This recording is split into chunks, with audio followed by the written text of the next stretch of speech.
Tá cúlas fithe aimsig fearn fithe hírón na seacht lithe. An aireocht le Ciarraí tatar slí a dasathe cumasacha stoppa chun an carna bóchan don chiadóir ó ghabhlas a hocht. Bhí Brian Tyres agus Dave McCaig a bortlíise do chlé canis Peile fithe na bliana seo. Mar sin séú mud caite go chéine choiréiseach Cian Lynchansa Stachaí Darragh O'Connor brú chur a geisiúdan san nach bhí neartaige agus é dríú íirecht bhfuil an spicaimse de Ciarraí man amach go bhfuil agus sé Dylan an buchail.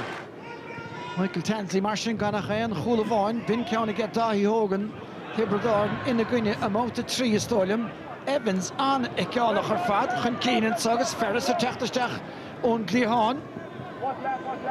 Nis mar sin chun cín gurí Kirby agus dála an chin dhearmnaigh tá san seolta go hálanige. Craobh Fímar a hála sé hímraigh an scóir sin agus an deisiún ón gic amach garage agus sin an tríú ceannas a chéile an neacaí Ciarraí garage leis. Malar tú séile bheith stóchan san nach bhí mí ágas chomá. Yeah, agus bhí sé an mí leacht for a stóca ag an bhí sin ó Rob Stagg. Nis mar sin Gavin Patter fer chéile chlothir. Nis tidim der ghástóil cad be cearta dhéanamh. Shelif came out agus Joey Clarkanish agus tá Paula cearta dhéanamh clá tá san mihin léon. De Riemann Chosantóra Joey Clark clón the hero. Nis mar sin Cormac Devlin.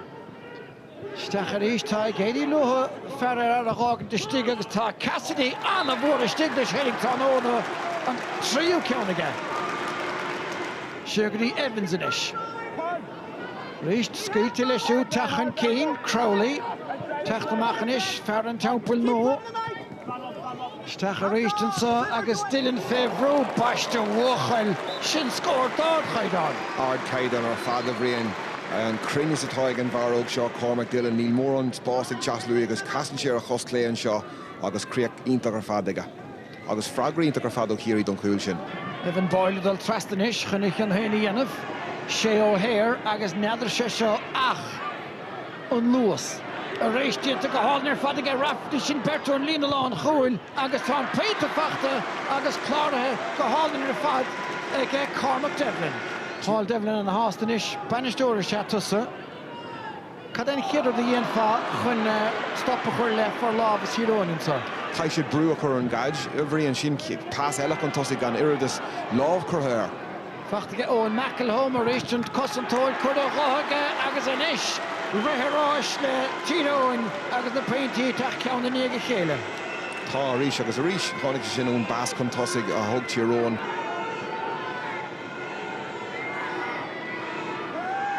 Tascaí Stacanis. Owen Ferris. Takeíocht an Ghaánaige Eddie Healy ciúin le Tamalín seachún a réiste agus tá sé sin le himmel na broige díre airis an trasnáin scór ar a bhgátar leis. Gan daidir bí bhí sé teastal ó Ciarraí ar scór ionach ó Eddie Healy sin an darna ceant á feite ag ar chúis na bórga. Éonúmar dí caite sa tarna le. Nis búirte go háling smachtathe ina lapan san ag Cormac Devlin. Chiad scór eile 4-8. McElhome a réist slí dianta ge Eoghain agus sin chiad scór gros a caintear an san anna cheannaige Devlin ar McElhome. Anna chuid an áile Ciarraí sa bhéidir scoil na cúlaíag san trasnána cabhrú leotha Charlie Keating inis ar an únsaí seoltaisteach an sa prapa go hádan ar fad agus Dylan an féidir scór a gháil ar cheann de faointí an le. Ceann de faointí an le ó ceann de himróí an le. A bhríon atá ag tríd go féachhhar chun Ciarraí a chamad sa chaimhlann seo an uair seo a chosléig a hart is béir thar an trasnán. Well, le héad a bhríon a bheitcha ge déalaí. Craobh na hhéann sa chláistí chunaí Eoghain búte mar chapta anige agus ní fada bhaig inis bán iléirn faoi fé agus Rory McCullough agus is ceoile taspáanta sa ag a bíte seo ge McCullough agus ge Cassidy.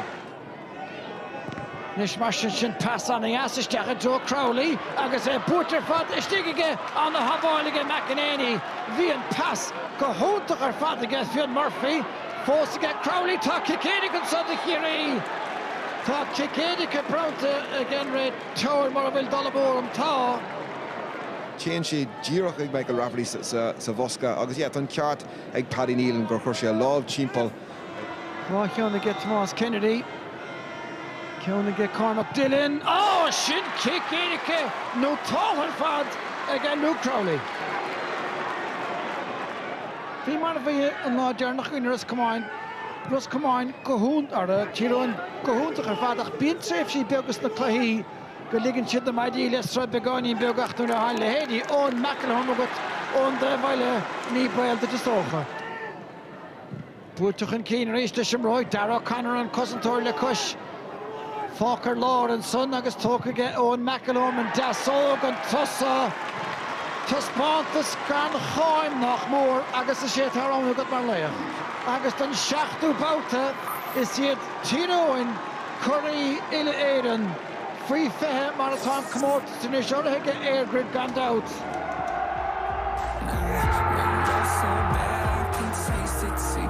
There's an empty seat today on O'Neill Park that should be taken up by his brother John. But unfortunately, the A5, which has been a graveyard to Gales in Tyrone and beyond, has claimed yet another life.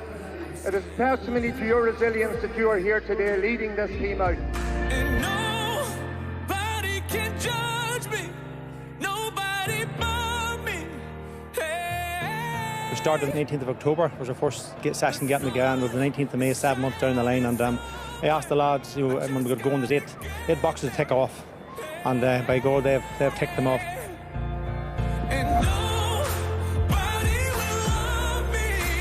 It's been unbelievable. Captain these boys, hey, this is where we've wanted to get all year.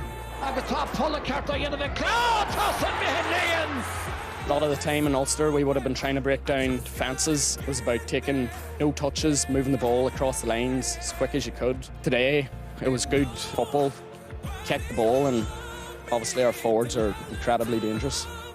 We could have hit 5 or 6, kept hitting the post. Looked like it wasn't going to go our way, but we just kept chipping the points and just kept reacting to their scores, and thank God we got over the line.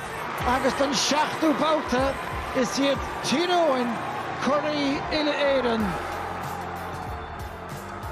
Now we can call ourselves the best under-20 team in Ireland. Let's enjoy this!